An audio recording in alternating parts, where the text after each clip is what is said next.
শাকিব বুবলি জুটি বরাবরই দর্শকদের পছন্দের জনপ্রিয় একটি জুটি। তো সেখান থেকে দর্শকদের ভালোবাসা সবসময় ছিল, আছে এবং থাকবে।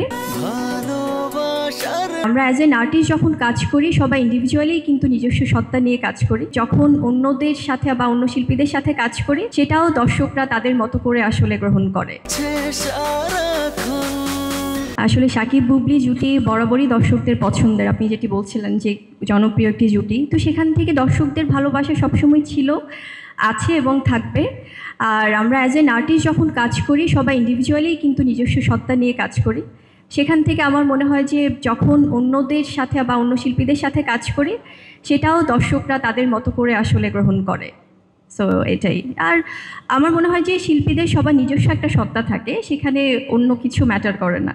আমিও প্রথমে যখন নামটি শুনেছিলাম আমার কাছে সেম কোয়েশ্চেনটা এসেছিল মাথায়, বাট যখন আমাদের বিজ্ঞ পরিচালক জাহিদ স্যার আমাকে বলছিলেন যে এটাও কিন্তু ঢাকায় সংস্কৃতির সাথে সম্পৃক্ত, দেবদাস শব্দটা, এটা স্যার ভালো বলতে পারবেন অবশ্যই, বাট তারপর যেহেতু প্রশ্নটি আমার কাছে এসছে আমি বলি, কারণ ওখানে বোধহয় একটা ব্যাপার আছে যে যারা প্রেম ঘটিত বা ভালোবাসা ঘটিত কোনো ব্যাপারে সবাই কিন্তু ইটস নট যে আসলে আমাদের এটা হয়তো ঔপন্যাসিক ব্যাপার বা ইতিহাসে এসছে যে ব্যর্থ প্রেমিক মানেই দেবদাস নাম, কিন্তু ওখানে কিন্তু ভালোবাসায় পড়লে বা প্রেমে পড়লেও কিন্তু একটা ব্যাপার আছে যে ঢাকাইয়া দেবদাস, মানে ঢাকায় একটা প্রচলিত ব্যাপার আছে যে দেবদাস বলে।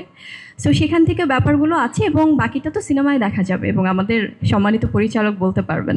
গতকাল থেকে রাজত্ব করছে না, আসলে সবই আপনাদের ভালোবাসা, সব কিছু সোশ্যাল মিডিয়া হোক বা আমাদের সিনেমা হোক। আমি চলচ্চিত্রের মানুষ, একটু আগেই বলছিলাম অনেক দিন পরে প্রিয় মুখগুলো দেখে খুবই ভালো লাগছে। মানে চলচ্চিত্র তো আমার আরেকটা পরিবার, সো যখনই দেখা হয় খুব আপন লাগে, তার বাইরেও খুব মিস করি, বাট সম্ভব হয় না সবসময় দেখা করার। ভীষণ ভালো লাগছে। আর আজকে নতুন সিনেমা মহরতের মাধ্যমে সবার সাথে দেখা হলো, খুব ভালো লাগছে আসলে। যেটি আপনি বলছিলেন যে নতুন চলচ্চিত্রে নিজেকে সম্পৃক্ত করতে পেরে, ঢাকায় দেবদাস ডেফিনেটলি খুব দারুণ একটি চলচ্চিত্র হতে যাচ্ছে, একটি ভিন্ন চলচ্চিত্র হতে যাচ্ছে যেটা দর্শককে বিনোদিত করবে।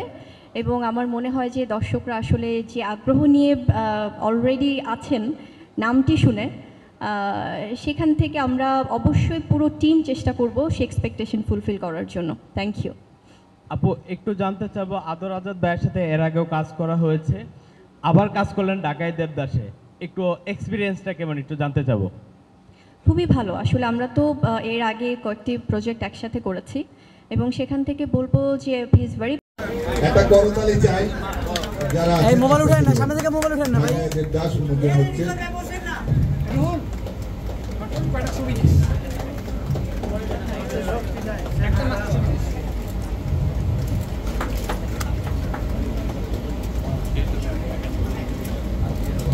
এইমাত্র আপনারা উন্মোচন দেখতে পারলেন। এখন আমরা আবার আসন গ্রহণ করে অনুষ্ঠানটা আবার শুরু করব।